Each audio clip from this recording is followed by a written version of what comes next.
बहुलक पढ़ रहे हैं पॉलीमर ना। यस। कौन सा नंबर है?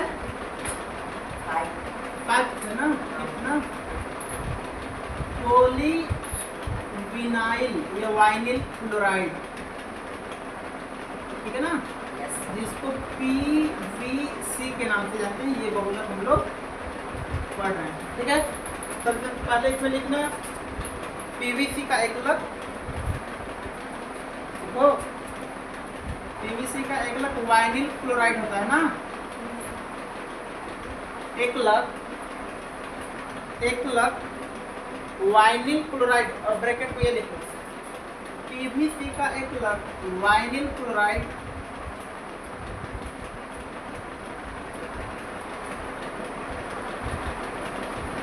राइट।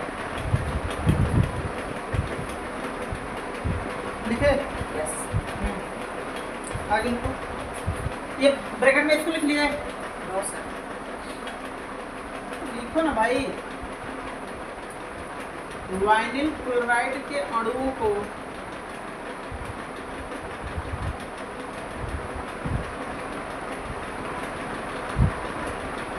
पर ऑक्साइड की उपस्थिति में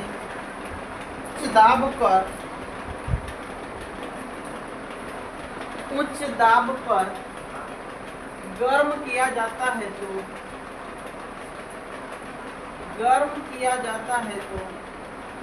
यस।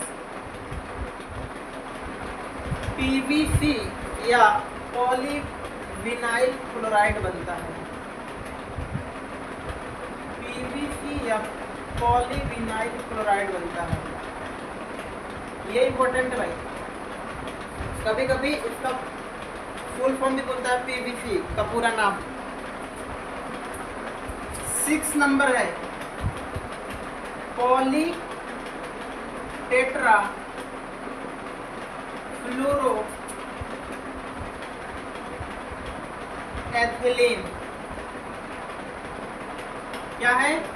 पॉली टेट्रा फ्लोरो एथिलीन, PTFE इसी को बोला जाता है ना। इसका भी पूछता है भाई, इसका फुल फॉर्म बताइए PTFE का 1 नंबर में ना। Yes sir. तो क्या हो जाएगा? पॉली, हिंदी में लिख सकते, कोई दिक्कत नहीं, पॉली टेट्रा फ्लोरो एथिलीन, ठीक है। Yes. देखो बहुत सिंपल है, इसका ना एकलक है ना, तो लिखो PTFE का एकलक, PTFE का एकलक टेट्राफ्लोरो एथिलीन होता है। एथिलीन होता है,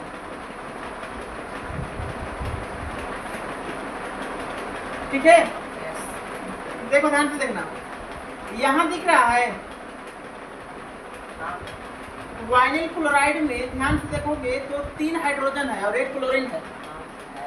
हाइड्रोजन और क्लोरीन सबको हटा के उसके जगह में फ्लोरीन रख दो, मतलब फ्लोरीन से बॉन्ड बनवा दो, वो बन गया। तो यहाँ पे ऐसा कर दो, यहाँ पे CF2 डबल बॉन्ड और CF2, ठीक है। यस। ये कौन है? टेट्राफ्लोरो एथिलीन, टेट्राफ्लोरो एथिलीन, ठीक है। यस। बताओ। No sir. तो आगे लिखो बनाने की विधि में लिखो, यस। जब टेट्राफ्लोरो एथिलीन पर सल्फेट सल्फेट उत्प्रेरक की उपस्थिति में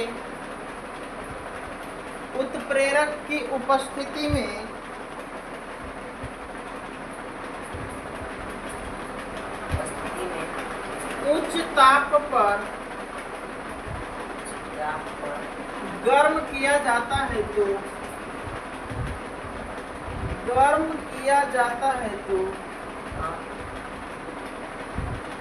पॉलीटेट्राफ्लोरो एथिलीन बहुलक बनता है।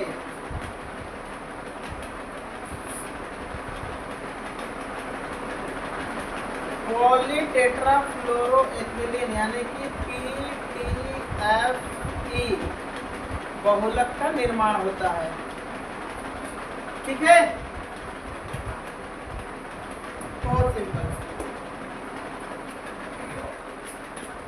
इसका दूसरा नाम ना टेफ्लॉन होता है। क्या होता है? Teflon. टेफ्लॉन, बहुत इंपॉर्टेंट है। इस नाम से भी आ सकता है ना, पॉलीटेट्राफ्लोरोएथिलीन को टेफ्लॉन भी कहते हैं। तो इसका मेन जो महत्वपूर्ण काम है, एक तो वही गैसकेट वगैरह बनाने में, ठीक है ना, वॉल्व वगैरह बनाने में। इसके साथ साथ इसका जो मेन काम होता है टेफ्लॉन का, एक और बहुलक हम लोग आगे पढ़ेंगे, डेक्रोन, जिसमें डेक्रोन और टेफ्लॉन को मिला के पतली पतली ट्यूब या नलियां बनाई जाती है, जिससे हृदय की बाईपास सर्जरी में, है ना, छोटी छोटी रक्त वाहिनियाँ इससे बनाया जाता है, कृत्रिम रक्त वाहिनी ना, Yes. ठीक है, जिससे कुछ समय तक क्या है कि हृदय से यहाँ पे ब्लड का सर्कुलेशन कराया जाता है। ठीक है, Yes. तो ये काम का चीज है। तो ये कर लिए। Yes. ठीक, नेक्स्ट डालो हेडिंग भाई, कौन सा है? 7. तो नेक्स्ट पार्ट है क्या? कौन सा बहुलक? संघनन बहुलक, है कि नहीं? जिसको क्या बोला जाता है? Condensation, condensation polymer. ठीक है, तो इसमें हम लोग पढ़ने वाले हैं संघनन बहुलक या कंडेंसेशन पॉलीमर। ठीक है, इसका पहला नंबर डालोगे, टेरिलीन या डेक्रोन, टेरिलीन या डेक्रोन। फर्स्ट कौन सा पॉलीमर है? टेरिलीन या डेक्रोन, ठीक है ना? Yes. देखो, इसका पहली बात कि दो एकलक होता है। कितना एकलक होता है? देखो, संघनन बहुलक में याद करो कि संघनन बहुलक में क्या होता है कि जब एकलक के अणु आपस में जुड़ते हैं तो बहुलक के साथ साथ अन्य उपजात अणु भी बनता है। ठीक है ना, अन्य मॉलिक्यूल भी बन जाता है, जैसे अमोनिया के मॉलिक्यूल हो सकता है, वाटर का हो सकता है, कार्बन डाइऑक्साइड का हो सकता है, एल्कोहल का हो सकता है, बनता है कि नहीं? इसी को ना संघनन बहुलक कहते हैं। तो संघनन बहुलक का पहला जो एग्जांपल हम पढ़ रहे हैं कौन सा? टेरिलीन या डेक्रोन। तो सबसे पहले तो याद रखना, इसका एकलक दो होता है। कितना होता है? पहला एकलक होता है इसका एथिलीन ग्लाइकोल। क्या होता है? नाम सुना हो तो ठीक है, नहीं सुने हो तो भी आगे बताएंगे। क्या है? Ethylene glycol. एथिलीन ग्लाइकोल, ठीक है ना, एथिलीन ग्लाई, लिखते चलो। इसका एकलक ethylene glycol,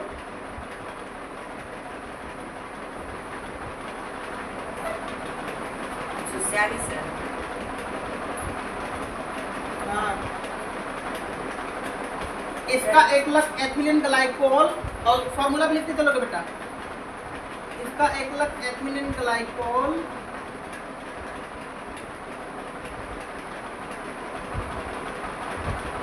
Ethylene glycol glycol. कोल,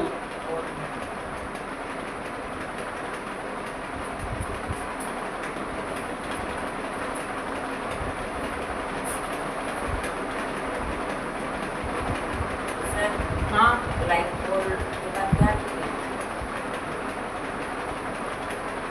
टेरेफ्थैलिक अम्ल, इसको लिखना है? हिंदी में ऐसे लिखोगे। हाँ भाई, ये आधा फ है ना, टेरेफ्थैलिक अम्ल दिखा? ये है एथिलीन ग्लाइकोल का फॉर्मूला है, ध्यान देना। और ये है टेरेफ्थैलिक अम्ल, ठीक है ना। इसको ऐसे भी बोल सकते हैं, आयुर्वेदी नाम, ये बेंजीन, क्या? बेंजीन। देखो ये 1 2 3 ये 4 नंबर कह रहा है ना, आयुर्वेदी नाम समझा ना, हाँ 1 4, ठीक है ना, हाँ डाई, ठीक है ना, डाई कार्बोक्सिलिक अम्ल, डाई कार्बोक्सिलिक अम्ल, ये क्या है? इसका एकलक। ठीक है, यहाँ तक किसी को दिक्कत बताओ? नहीं है ना। देखो यहाँ बहुत सिंपल है बनाने। चलो अच्छा ये लिखो, ये दोनों लिख लिया, फॉर्मूला लिखना था ना, एक लाख होता है करना है, यहाँ से कुछ ना कुछ निकलेगा। देखो यहाँ पर एक उत्प्रेरक लेते हैं, उत्प्रेरक की मदद से बनता है, वो है जिंक एसीटेट। कौन? Zinc acetate. ठीक है, ये है बेटा जिंक एसीटेट। इसकी उपस्थिति में जब इसको हीट किया जाता है लगभग 400 से 450 केल्विन ताप पर, ठीक ना, कितना, लगभग 400 केल्विन ताप पर इसको हीट करते हैं। तो देखो हीट करने से देखो सबसे पहले क्या होता है कि इसका जो एथिलीन ग्लाइकोल है ना, इसका H और इसका OH, ध्यान से देखना ये, क्योंकि यहाँ देखो उपजात अणु बनना था, ये निकलेगा बाहर, मतलब -H2, और ये एक नहीं निकलेगा, ये बहुत सारा निकलेगा, यानी कि number n number of H2 ना निकलता। ध्यान देना आप। तो यहाँ से ये बॉन्ड बन गया, तो इधर क्या हो जाता है, OCH2 O। ठीक है, यहाँ से और भी ऐसे ऐसे अणु जुड़ते जाएंगे, और इधर क्या हो जाएगा, ये जुड़ेगा ना, ठीक है, इसके साथ। तो यहाँ क्या हो गया, OC या CO है वास्तव में, ये CO है ना, CO, और इधर से बेंजीन रिंग बना लो। ठीक है, ये क्या हो जाएगा, CO। तो इधर भी ये डबल बॉन्ड है ना इसके साथ, ऐसे इस प्रकार से है, याद रखना, इस प्रकार से है, ये इधर ऐसे बॉन्ड बना लेगा। ठीक है, ये बन गया पॉलीमर। तो n नंबर ऑफ होगा, बहुत सारे, इसके n अणु होंगे, और इसके भी कितने होंगे, n ना, टेरेफ्थैलिक अम्ल का भी, और इसके भी जब n अणु आपस में जिंक एसीटेट उत्प्रेरक की उपस्थिति में क्या करते हैं, गर्म करते हैं, तो एक योगात्मक उत्पाद देगा, और इसके साथ साथ एक योगात्मक संघनन, सॉरी योगात्मक बोल रहा हूँ, संघनन बहुलक देगा। ठीक है, जिसका नाम क्या है, टेरिलिन या डेक्रोन। तो ये बन गया तुम्हारा टेरिलिन या डेक्रोन। सर इसमें विधि लिखना है, विधि तो नहीं लिखो, नहीं लिखेगा। विधि कहाँ बोले?